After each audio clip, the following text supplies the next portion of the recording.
রাধে রাধে, হরে কৃষ্ণ।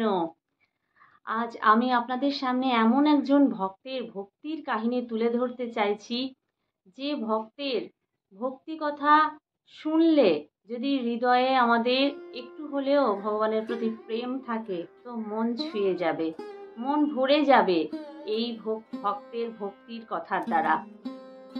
কারণ ইনি এই ঘোর কলিকালেরই একজন ভক্ত, যার ভক্তি আমাদেরকে একদম অদ্ভুত করে দিয়েছে। মানে ভগবানের প্রতি এত প্রেম, যার দ্বারা আমরা অনেক কিছু শিক্ষা পাই, আমাদের অনেক কিছু এখান থেকে শেখার আছে। এই ভক্তের ভক্তির দ্বারা আমাদের প্রত্যেকটি মানুষকেই অনেক কিছু শেখার আছে, কিন্তু সকলেই তো এই ভক্তির কথা শুনতে আসবে না। কিন্তু যারা ভগবানকে ভালোবাসে, যারা এই মানব জীবনকে সার্থক করতে চায়, সফল করতে চায়, যারা জানতে চায় যে আমরা কেন এই দুর্লভ মনুষ্য জন্ম নিয়ে পৃথিবীতে এসেছি, কেন ভগবান আমাদের কেন এরকম মানব দেহ আমাদের দিয়ে পাঠিয়েছেন, কেন যে দেহ, যে আকার স্বয়ং ভগবানও নিয়ে পৃথিবীতে এসেছেন লীলা করবার জন্য। ভগবান তো নিরাকার পরম ব্রহ্ম পরমাত্মা, তারপরেও ভগবান কিন্তু সাকার রূপ ধারণ করেছেন, আর সেই রূপ সেই আকার কিন্তু এই মানুষের মতনই সেই আকার মনুষ্য রূপে তিনি পৃথিবীতে এসে লীলা করেছেন। তাহলে কতটা শ্রেষ্ঠ জন্ম এই মনুষ্য জন্ম, আর এই দুর্লভ মনুষ্য জন্ম আমরা কেন পেলাম, আর সেই কথাই আমরা এই কাহিনীর মধ্যে দিয়ে জানতে পারবো এবং শিখতে পারবো সেখান থেকে। তো যে ভক্তের কথা বলতে চলেছি, সেই ভক্ত হচ্ছে করমেতি বাই। করমেতি বাই রাজস্থানে, এই কলিকালেই তার জন্ম। রাজস্থানে তার পিতা ছিলেন রাজার পুরোহিত, তার পিতার নাম ছিল পরশুরাম। এবং করমেতি বাই ছোট থেকেই ভগবানের প্রতি তার একটা হৃদয়ে ভক্তি বা ভাব তার ছোট থেকেই ছিল। সে ছোটবেলাতে বন্ধু বান্ধবদের সঙ্গে খেলা করতে না গিয়ে সে কি করত, ভগবানের মূর্তি পূজার্চনা, সেবা, পূজা, আরাধনা, ভক্তিভাবে সবসময় ডুবে থাকতো। ভগবানের প্রতি প্রেম নিবেদন করত, ভগবানকেই সে তার বন্ধু মনে করত, আর সেই ভগবানের মূর্তির সামনে সে কথা বলতো। তো এইভাবে তার শিশুকালটা যখন কাটছিল, তখন তার পরিবারের লোকেরা ভীত হয়ে গেল। ঠিক যেরকম আমরা গৃহস্থ মানুষেরা আমাদের সন্তানদেরকে আমরা কি রূপে দেখতে চাই, যেন তারা সংসারী হয়ে ওঠে, যেন তারা ভালোভাবে লেখাপড়া শিখে উচ্চপদস্থ কোনো চাকরি বাকরি করুক, এরকম আমরা ভেবে থাকি। ঠিক সেই রকম করমেতির বাবা মারাও সেরকম ভেবেছে। কিন্তু ভগবানের ইচ্ছে যে সে তার পরম ভক্ত হবে, অর্থাৎ নিশ্চয়ই তার পূর্বজন্মের অনেক অনেক পুণ্যের ফল, যে সে ভগবানের পরম ভক্ত রূপে পৃথিবীতে এসেছে, যার দ্বারা আমাদের এই বিশ্বের প্রত্যেক মানুষকে অনেক কিছু শেখার আছে, ভক্তি কাকে বলে তা শেখার আছে। তো সেই করমেতি মধ্যে বৈরাগ্য ভাব ছোট থেকেই ছিল, কিন্তু তার পরিবারের লোকেরা তাকে সেই বৈরাগ্য ভাবে থাকতে মেনে নিতে পারছিল না, পছন্দ করছিল না। তারা চাইছিল যেন সে সংসারী হয়ে উঠুক। কিন্তু কোনো ভক্ত পরিবারে বা কোনো ছোট শিশুরা যদি এরকম বৈরাগ্য ভাব শিশুকাল থেকে তার মধ্যে থাকে, তো তারা কিন্তু প্রসন্নই হয়। তার পরিবারের লোকেরা সেরকম ভাবে তাদের মধ্যে কোনো ভক্তি ভাব ছিল না। হয়তো পুরোহিত হতে পারে রাজার, কিন্তু সে হৃদয় থেকে ভগবানের প্রতি সেই ভক্তি তার কিন্তু জাগেনি। তাই তার পিতা চাইছিল যে তার কন্যা, তার সন্তান যেন সংসারী হয়ে ওঠে। এই বৈরাগ্য ভাব থেকে তাকে মুক্তি দিতে হবে। কি করে এই বৈরাগ্য ভাব তার কাটানো যায়, কিভাবে তাকে এই ভক্তি ভাব থেকে নিয়ে এসে সংসারী করে তোলা যায়, আর তার জন্য সকলের সঙ্গে সে পরামর্শ করতে থাকে। আর পরামর্শ করতে করতে সকলে তাকে এই যুক্তি দেয় যে তোমার মেয়ের আর কিছুদিন পরে বিবাহ করিয়ে দাও, তার বিয়ে দিয়ে দিলে সে পরবর্তীকালে সংসারী হয়ে উঠবে, আর এইসব বৈরাগ্য ভাব তার মধ্যে থেকে আস্তে আস্তে ছুটে যাবে, পালিয়ে যাবে, চলে যাবে। তো এই রকম পরামর্শ পেয়ে কিছুদিনের মধ্যেই কি করলো, করমেতির পিতা একটা ভালো পরিবার দেখে একজনের সাথে তার মেয়ের বিবাহ করিয়ে দিল। সেই বয়সে বিবাহ করিয়ে দেওয়ার পর সেই সময় নিয়ম ছিল যে তাকে শ্বশুরবাড়িতে তখন পাঠানো হতো না, উপযুক্ত বয়সে পাঠানো হতো, সেই মুহূর্তে সে বাবার বাড়িতেই থাকতো। আর কর্মেতির বিবাহ তো করিয়ে দেওয়া হয়েছিল, কিন্তু সেই সময় তাকে বাবার বাড়িতেই সেখানেই রাখা হলো এবং তার পিতামাতারা নিশ্চিন্ত হলো যে পরবর্তীকালে আমার মেয়ে ঠিক আস্তে আস্তে এই ভাব থেকে নিজেকে মুক্ত করে ফেলতে পারবে যখন সে সংসারের মধ্যে একেবারে আষ্টে পৃষ্ঠে লিপ্ত হয়ে যাবে। তো তখন ঠিক এই বৈরাগ্য ভাব তার কোন দিকে চলে যাবে, তার পিতামাতারা এটাই ভাবলো কর্মেতি বায়ের। আর এই ভেবে তার পিতামাতারা দিন কাটাতে থাকলো, আর কর্মেতিও দিনের পর দিন আরও নিজেকে ভক্তির পথে এগিয়ে নিয়ে যেতে থাকলো। এরপর যখন তার উপযুক্ত সময় এলো যে শ্বশুরবাড়িতে যাওয়ার, আর যখন সে জানতে পারলো যে শ্বশুরবাড়ির লোকেরা পরের দিন তাকে নিতে আসবে, তখন তাকে কেউ একজন বলেছিল যে তাকে শ্বশুরবাড়ি থেকে লোকজন আসছে নিতে, আর শ্বশুরবাড়িতে সে চলে গেলে সেখানে সে কিন্তু এইভাবে তার নিজের মতন করে এইভাবে স্বাধীনভাবে ভগবানের সঙ্গে যুক্ত থাকতে পারবে না। তাকে সংসারের সব কিছুর মধ্যে তাকে নিজেকে আবদ্ধ করে ফেলতে হবে। আর এই যে ভগবানের সঙ্গে একান্তভাবে সে সময় কাটায়, এই সব কিছুই কিন্তু তার আর কোনো স্বাধীনতাই থাকবে না সেই বিষয়ে। আর তখন কর্মেতি তো সঙ্গে সঙ্গে চিন্তায় পড়ে গেল যে দুর্লভ মনুষ্য জন্ম, তার ছোট থেকে বৈরাগ্য ভাব এসেছিল কারণ ছোট থেকে সে জানতে পেরে গেছিল সে এই মনুষ্য জন্ম অনেক সৌভাগ্য করে সে পেয়েছে, সেই জন্মকে সেও বৃথা যেতে দিতে পারে না। তাই সে সেই মুহূর্তেই চিন্তা করতে লাগলো যে আমি এই দুর্লভ মনুষ্য জন্ম পেয়েছি, 84 লক্ষ জনির এই যে দুর্লভ জন্ম, সেই জন্ম শুধুমাত্র পেয়েছি ভগবানকে প্রাপ্ত করার জন্য, ভগবত লাভ করবার জন্য। অথচ আমাকে আবার সেই 84 লাখের চক্করে আমাকে ফাঁসানোর চেষ্টা করছে এরা, অর্থাৎ তার পরিবারের লোকজনদেরকে ভাবছে যে তারা তো কিছুই বুঝছে না, আমাকে আবার এই 84 লক্ষ চক্রে আমাকে ফেলার এরা চেষ্টা করছে, আর এই মোহ মায়া মধ্যে আমাকে আবার আবদ্ধ করার চেষ্টা করছে। যে সংসারের মোহ মায়ার প্রতি বিতৃষ্ণা তখন থেকেই তার হৃদয়ে সৃষ্টি হয়ে গেছিল, তার মধ্যে কোনো রকম এই সংসারের প্রতি কোনো মায়া মোহ এতটুকুও ছিল না সেই মুহূর্তে। তো সে সেই সময় কোন সিদ্ধান্ত নিল, আর এই সিদ্ধান্তের মধ্যে দিয়ে আমরা কি শিক্ষা পাই? এই সিদ্ধান্ত অর্থাৎ সেই সময়ে সে ঠিক করলো যে শ্যাম সুন্দর যখন আমার সঙ্গে আছে তখন আমি আর কোনো কিছু না দেখে আমি এখান থেকে পালিয়ে যাব। অর্থাৎ সে তার পিতা মাতা পরিবারকে ত্যাগ করে সেই মুহূর্তে সেখান থেকে পালিয়ে যাওয়ার জন্য প্রস্তুত হলো। এখান থেকে আমরা জানতে পারি যে একজন ভক্তের কাছে ভগবানকে পাওয়া ছাড়া তার থেকে বড় কিছু আর হতেই পারে না। শাস্ত্র বলছে ভগবানকে পাওয়ার জন্য যদি তুমি তোমার নিজের পিতা মাতা পর্যন্ত ত্যাগ করতে হয়, এমনকি গুরু পর্যন্ত ত্যাগ করলেও তাতে কোনো পাপ বা অপরাধ বা অন্যায় হয় না। কারণ গুরুও যদি ঈশ্বরের প্রতি বিমুখ করার চেষ্টা করে তাহলে সেই গুরুকেও ত্যাগ করা যেতে পারে, তাতে কোনো অপরাধ হয় না, এটা শাস্ত্র বলছে। তো ঈশ্বরের দিকে যে নিয়ে যাবে যে পথ, সেই পথেই চলা উচিত। ঠিক যেরকম ত্রেতা যুগে ভগবান রামকে বনবাসে পাঠিয়েছিল কৈকেয়ী, আর সেই কারণে ভরত তার মাতা কৈকেয়ীকে ত্যাগ করেছিল। ভগবানকে পাওয়ার জন্য, ধর্মের পথে যাওয়ার জন্য নিজের মাতাকে পর্যন্ত ত্যাগ করা যায়।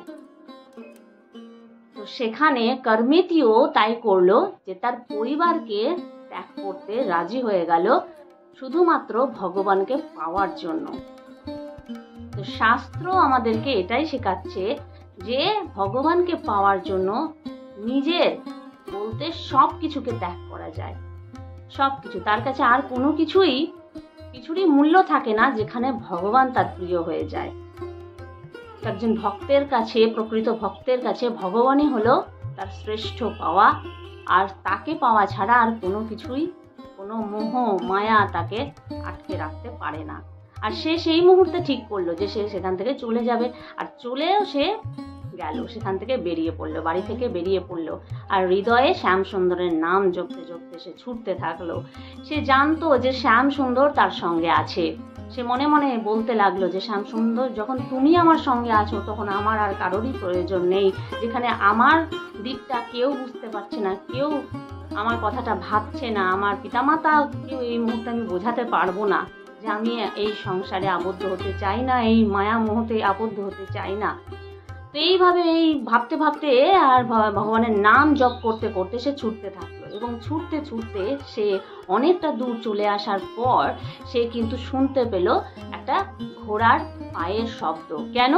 কারণ ইতিমধ্যে যখন কর্মেতির পিতা জানতে পারলো যে বাড়িতে কর্মেতি নেই, বাড়ি থেকে কোথাও চলে গেছে, চারিদিকে খোঁজ লাগানোর পরেও কোথাও তার খোঁজ পেল না ঘরের মধ্যে, তখন কর্মেতির পিতা কি করলো, রাজার কাছে গেল এবং রাজার কাছে গিয়ে রাজাকে জানালো যে আপনার লোকজনদেরকে শীঘ্রই পাঠিয়ে দেন, কর্মেতি ঘর থেকে চলে গেছে। হ্যাঁ, এখন অনেক দূর যেতে পারেনি, বেশি দূর যেতে পারেনি, এখনই যদি আপনার লোকজন গিয়ে ওকে খোঁজ করে ঠিক ওকে ধরে আনতে পারবে। তো রাজার লোকজন তো বেরিয়ে পড়লো, আর সেই লোকজনদের ঘোড়ার শব্দ, পায়ের শব্দ শুনতে পেল কর্মেতি। আর শোনা মাত্রই সে আতঙ্কিত হয়ে উঠলো যে এই তো রাজার লোক ঠিক আমাকে খুঁজতে বেরিয়ে চলে এসেছে আমার পেছন পেছন, এবার আমাকে ধরে ফেলবে, আমি কোথায় লুকোবো। এবার লুকোনোর জন্য সে পথ খুঁজতে লাগলো। তখন সে সামনেই দেখতে পেল একটা মৃত উট পড়ে আছে, অর্থাৎ একটা মৃত উট। সে তার পেটের ভেতরটা অর্ধেকটা ভেতর থেকে একেবারে অন্যান্য জীবজন্তুরা তার মাংস খেয়ে নিয়েছিল, আর ওপরের অংশটা ছিল। তো সে সেই উটটিকে দেখা মাত্রই সেই মৃত উটের পেটের ভেতরে ঢুকে পড়লো। আর সেই মৃত পচা উটের শরীর থেকে এতটাই দুর্গন্ধ বেরোচ্ছিল যে দুর্গন্ধের সামনে অন্য কোনো মানুষ এসে এতটুকু সময় দাঁড়িয়ে থাকতে পারবে না, অসুস্থ হয়ে পড়বে। এরকম দুর্গন্ধ সেই উট থেকে কিন্তু আসছিল, সেই মৃত পচা উট থেকে। আর সেই পচা উটের পেটের ভেতরে কর্মেতি গিয়ে লুকোলো। তার কাছে সেই দুর্গন্ধকে কোনো দুর্গন্ধই মনে হলো না, যে দুর্গন্ধ সে এই সংসারের মধ্যে পেয়েছিল।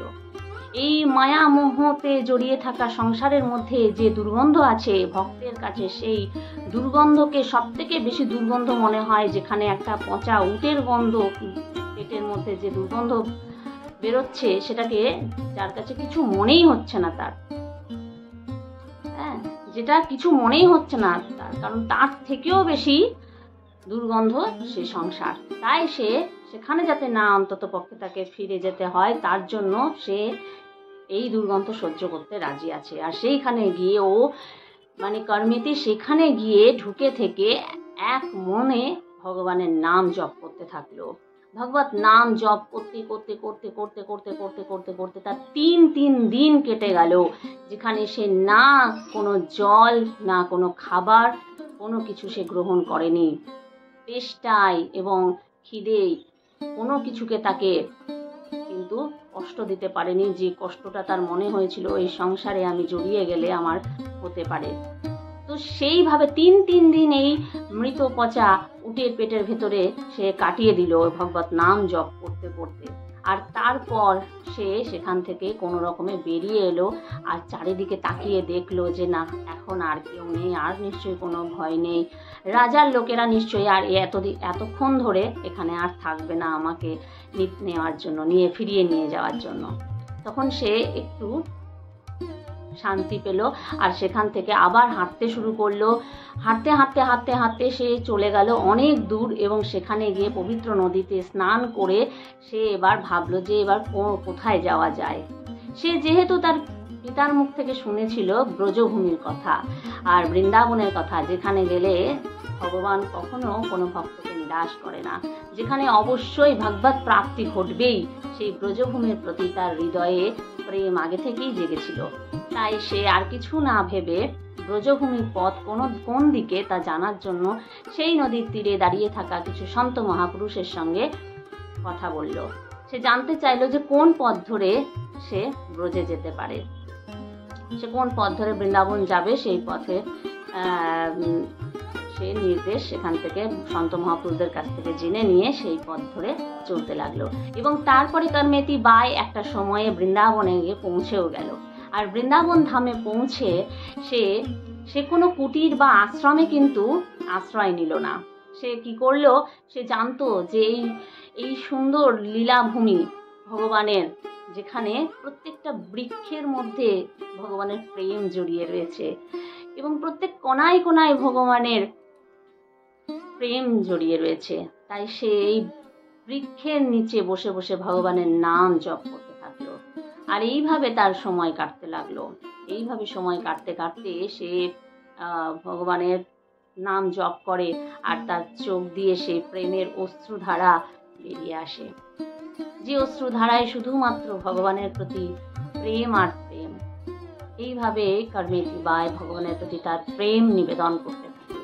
অন্যদিকে তার পিতা ভেবেই নিয়েছিল যে কর্মেতি আর কোথাও যাবে না, কারণ কর্মেতির ব্রজের প্রতি হৃদয়ে প্রচুর প্রেম রয়েছে।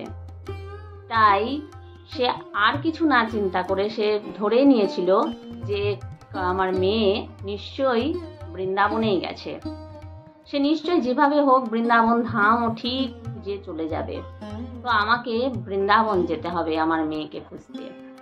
তো তাই সে রাজাকে জানালো যে আমি কর্মেতিকে আনতে বৃন্দাবন যাচ্ছি, কারণ ওখানেই আমার মেয়ে থাকবে। এইভাবে পরশুরাম অর্থাৎ কর্মেতির পিতা বৃন্দাবন ধাম চলে এলো। আর এসে সে প্রচুর খুঁজতে খুঁজতে খুঁজতে খুঁজতে সেখানকার অনেক সন্তদের দ্বারা জানতে পারলো যে কোনো ভক্ত যখন এখানে ভগবানকে পাওয়ার উদ্দেশ্য নিয়ে আসে, তখন সে প্রথমে এখানকার বিভিন্ন বৃক্ষের তলে বসে তার নাম জপতে থাকে। দেখুন, নিশ্চয়ই কোনো বৃক্ষের তলে আপনার মেয়ে নাম জপ করছে ভগবানের। তো ঠিক তাই হলো, এক বৃক্ষের নিচে কর্মেতি এমন প্রেমে মগ্ন ভগবানের নামে এমনভাবে মগ্ন হয়ে আছে যে সে কোনো কিছু দেখছে না, শুনছে না। তার পাশে প্রায় 1 থেকে 2 ঘন্টা তার পিতা বসে তাকে কর্মেতি কর্মেতি বলে শুধু ডেকেই যাচ্ছে, কিন্তু তার কানে সেই শব্দ পৌঁছচ্ছে না, সেই ডাক পৌঁছচ্ছে না। সে তো ভগবানের নামে মগ্ন, সে তো ভগবানের তপস্যায় মগ্ন, ভগবানকে শুধু ভগবানের নাম জপ করে যাচ্ছে, ভগবানের নাম জপ করে যাচ্ছে। আর প্রেমের অশ্রুধারা তার চোখ দিয়ে অনর্গল বেরিয়ে চলেছে। তো তার পিতা এদিকে তার মেয়েকে অতক্ষণ ধরে ডাকার পরেও যখন কোনো সাড়া পেল না, তখন তার পিতা তাকে খুব জোরে ঝাঁকিয়ে, কর্মেতি আমি তোমার পিতা, তোমার কাছে এসেছি তোমাকে নিয়ে যেতে, কর্মেতি বলে এইভাবে যখন ঝাঁকাচ্ছে, তখন কর্মেতি চোখ মেলে চাইলো আর তার পিতাকে দেখলো। দেখার পর তার পিতা তাকে বলল যে কর্মেতি, এ তুমি কি করেছো, এ তুমি কি করছো, তুমি আমার মান সম্মান সব ডুবিয়ে দিচ্ছ, তুমি আমার নাক কাটলে, এই যে তোমার এই আচরণে যে আমার নাক কাটা গেল, আমার মান সম্মান চলে গেল, তুমি কেন এরকম আচরণ করছো? তখন কর্মেতি কি বললো জানেন? কর্মেতি খুব সুন্দরভাবে তার পিতাকে বোঝালো যে কিসের সম্মান, যে সম্মানে ভগবত প্রেম নেই। আমরা কেন এসেছি এই পৃথিবীতে, এই দুর্লভ মনুষ্য জন্ম পিতা আমরা কেন পেয়েছি?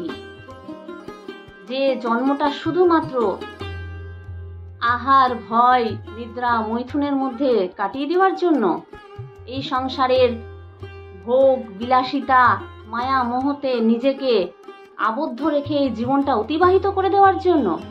তুমিও তো 50টা বছর রাজার দাসত্ব করে কাটালে, এতে তুমি কি লাভ করেছো? এই জীবনটা এইভাবে তোমারও কেটে যাবে, কিন্তু আমরা এই মনুষ্য জন্ম কি শুধুমাত্র এই ভোগ বিলাসিতা আর এইভাবে আমরা কাটানোর জন্যই কি এসেছি? এই মায়া মোহতে নিজেকে আবদ্ধ রেখে পুরো জীবনটা কাটিয়ে দেওয়ার জন্যই কি এসেছি? ভগবান আমাদের এই মনুষ্য জন্ম কেন দিয়েছে?